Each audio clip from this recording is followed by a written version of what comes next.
उन्हाळा आणि पाणी टंचाई हे समीकरण जिल्ह्यात अनेक वर्षापासून कायम आहे। शहरी व ग्रामीण भागात शासन प्रशासनाकडून पाणी पुरवठ्यासाठी विविध योजना राबवून कोट्यवधी रुपये खर्च केला जातो। मात्र प्रत्यक्षात योजनांचे काम कित्येक वर्षांपासून रखडल्याने गावकऱ्यांना पाणी टंचाईला सामोरे जावे लागते।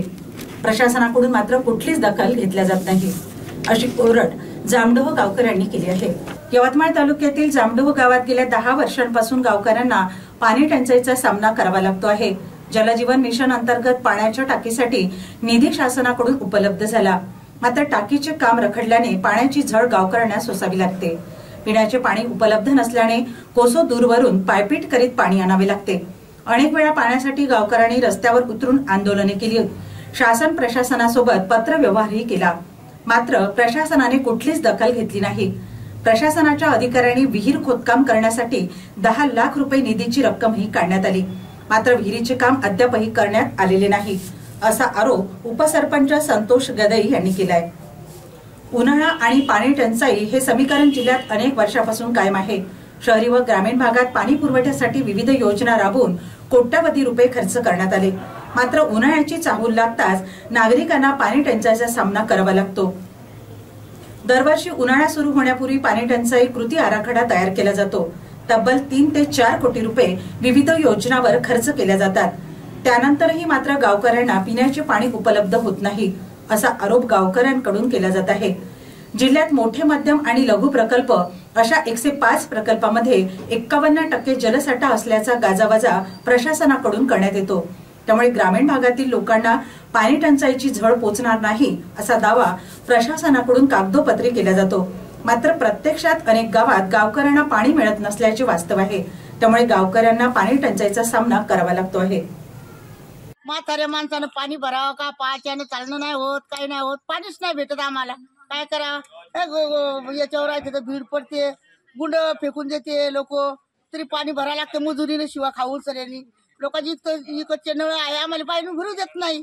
500-500 रुपये महिना द्यावा का, जीवाले पोटाले खावा का, लेकरं माझ्या शिक्षणाला लावा, काय करावं आम्ही। मागणी काय तुमची? आमची पाण्याचीच मागणी आहे बाबा, दुसरं काहीच नाही, आम्हाला काहीच नाही पाहिजे, तिथं पाणी पाहिजे ना आम्हाला। आमच्याकडून पाणीच होत नाही, तर काय करावं। एक माला गदाई म्हणून तुम्हाला सांगते, आणि हे निवेदन सरकारपर्यंत पोहोचणं अशी मला गॅरंटी आहे, कारण की ह्या पद्धतीला पोहोचवायला आम्हाला शासन मजबूर केलं आहे, म्हणून ह्या पद्धतीपर्यंत आम्ही आज इथं आलेलो आहे। ह्या गावामध्ये कोणतंही शासन असं म्हणजे आमची गरिबाची काही जाणीव किंवा किंमत कळेनाच असं झालेलं आहे का। आम्ही किती लढा लढायचा, असा गेल्या किती वर्षापासून हा लढा लढत आहे, तरी आमच्या गावामध्ये पाणी टंचाई का दूर होत नाही, आमची हाक कोणी ऐकू शकत नाही का। सरकार फक्त, आणि सरकारने जी योजना काढली ती योजना फक्त बोलण्यापुरतीच काढली आहे की कोणा गावामध्ये पूर्वासाठी काढलेली आहे। आम्ही शाळा शिकवायच्या मुलांना, कष्ट करायचं, काही पाणी टंचाई भोगाची, याची हाक कोणीच ऐकायला असं तयार आहे का नाही आहे की आमचं आलं जी आहे का बा खरंच हा लढा लढत आहे, तर ह्या लढाईविषयी कोणीतरी ह्या गावाची मदत, एक तरी असा कर्मचारी, पूर्ण झोपलेलेच आहे का, मग हे कर्मचारी, हे शासन जागा केव्हा होणार, किंवा याला जागा करण्यासाठी अजून कोणता प्रयास आम्हाला करावा लागेल का। आमची मागणी सर फक्त एवढीच आहे का आमचे पाणी टंचाई आहे ही दूर झाली पाहिजे। ही पाणी टंचाई आम्ही असा लढा किती लढायचा आहे, मग आम्ही करायचं काय आता, याच्यावर आम्हाला शासनाने कोणता तरी मार्ग सांगावा। काय नाव तुमचं? माझं माला गदाई आहे सर। हे छोटंसं खेड आहे, छोट्याशा खेड्यात एवढी टंचाई का, या महिला एवढा उभा म्हणजे आम्ही किती त्रास भोगायचा आहे, याचं आमचं काहीतरी निवेदन आम्हाला पाहिजे। काय म्हणा? आता हे पाण्याची कंडिशन अशी आहे का, लेकरं घ्यावा का, पाणी भरा का, कसं काय, स्वयंपाक पाणी करावं का, मजुरीला जावं का, दिनभर लेकरच घेत राहावं का, पाणी भरायचं का नाही भरायचं, असं कोणाच्या दरवाज्यात जायचं आम्ही पाणी घेऊन, हे बालट्या घेऊन पाण्याला। किती लांबून तुम्ही पाणी आणता? आम्ही लय दुरून पाणी आणतो, तर रोडच्या पलीकडे जावं लागते आम्हाला पाण्याला। आणि कोणाचे प्राट नळ आले तर तिथं आमचे गुंड फेकून देते, आम्ही काय करायचं त्याला। किती दिवस झाले तुम्हाला पाणी मिळत नाही? आम्हाला तरी कम से कम एखादं वर्ष झालं असं, अशी गती होत आहे आम्हाला पाण्यासाठी। आता मागणी काय तुमची? आमची पाण्याची मागणी आहे, आम्हाला काही होय पण एखादा जीव काढून नाही जात तरी आम्हाला आमच्या गावाला पाणी पाहिजे। म्हणजे एवढीशा लेकरांनी, त्या बाईने, महिलांना काय करायचं, लेकरं घेऊन पाणी भरायचं का लेकराला घ्यायचं का पाणी भरायचं का तिच्या घरचा काम धंदा तसा पडून ठेवून द्यायचा, पाणीच भरत राहते, मजुरीला कमी जायचं त्या बाईनं. याचा विचार गव्हर्नमेंटला समजला पाहिजे, सरकारला काहीच नाही का याच्यावर.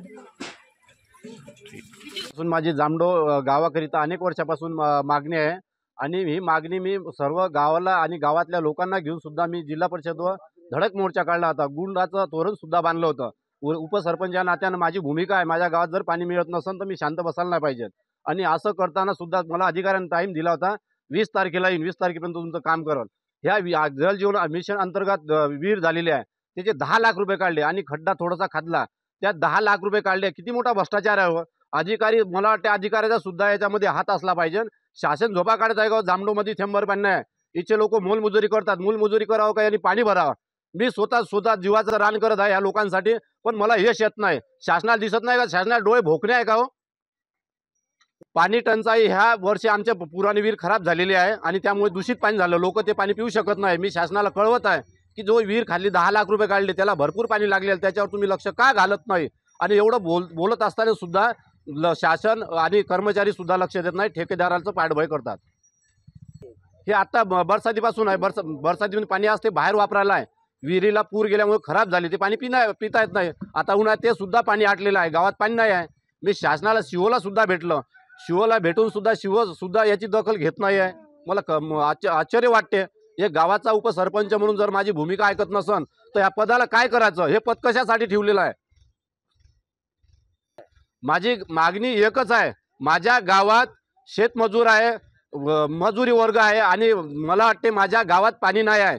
पाण्याविना माझं गाव सून पडलेलं आहे. म्हणून माझ्या गावात पाणी पोचायला पाहिजे. जे विहीर बंद पडलेली ते विहिरीचं काम तात्काळ करायला पाहिजे. अन्यथा जर असं नाही झालं तर स्वतःला मी जिल्हा परिषदमध्ये स्वतःचा जीव गेला तरी चालेल, पण ह्या गावाला पाणी आणल्याशिवाय राहणार नाही. माझा हा शब्द आहे. माझं नाव संतोष नथुजी गदई, उपसरपंच म्हणून या पदावर आहे मी.